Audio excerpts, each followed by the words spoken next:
Friends, ఈరోజు అయితే మనం తెలంగాణ స్పెషల్ పచ్చి పులుసు ఎలా చేయాలో చూద్దాము.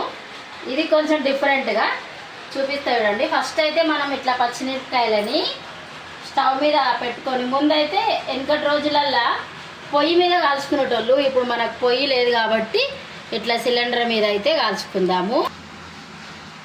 ఇట్లా మంచిగా కాల్చుకోవాలి. కాల్చుకున్న తర్వాత కొంచెం వాటర్ వేసి కడుక్కొని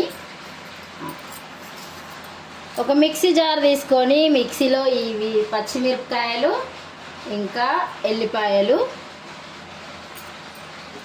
సాల్ట్, ఇవి కొంచెం సాల్ట్ వేస్తేనే తగ్గుతుంది మంచిగా సాల్ట్. తర్వాత ఇంత జీలకర్ర అయితే వేసుకోవాలి. ఇంకా స్పెషల్ అని చెప్పిన కదా పచ్చి పులుసు, ఇది నువ్వుల పొడి. నేనైతే ఇట్లా చేసుకొని పెట్టుకుంటా. ఇంత నువ్వుల పొడి కూడా వేసుకొని మెత్తగా గ్రైండ్ చేసుకోవడమే.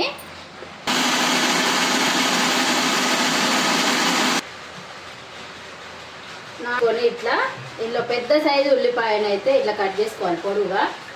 దీంట్లో కొంచెం సాల్ట్ వేసి ఇట్లా కొంచెం చారులో పిసుకోవాలి మంచిగా. ఇవి ఎంత మంచిగా పిసికితే అంత బాగుంటుంది టేస్టు. ఇట్లా పిసుకున్న తర్వాత మనం ఇందాక రుబ్బి పెట్టుకున్న పేస్ట్లో అయితే చారు కొంచెం పోసిన ఇట్లా దేంట్లో కలుపుకోవడమే. మంచిగా కలుపుకొని ఇంకా పోపు పెట్టుకోవడమే. పోపుకి సంబంధించిన చారు పోపు పెట్టుకోవడం. చారు కొంచెం ఆయిల్ వేసుకొని, ఆయిల్ కాగిన తర్వాత ఆవాలు జీలకర్ర వేసుకోవాలి. జీలకర్ర, ఆవాలు, ఇంకా ఆవాలు జీలకర్ర చిటపటలాడిన తర్వాత కరివేపాకు వేసి, పసుపు.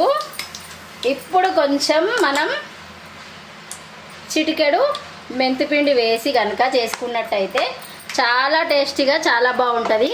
మనకు ఎవరైనా అన్నం తినాలనిపించినప్పుడు ఇట్లా చారు చేసుకొని తింటే చాలా టేస్టీ ఉంటుంది. చిన్నపిల్లలకు పెట్టినా కూడా చాలా హెల్తీగా చాలా బాగుంటుంది. ఇట్లా అయితే చేసుకొని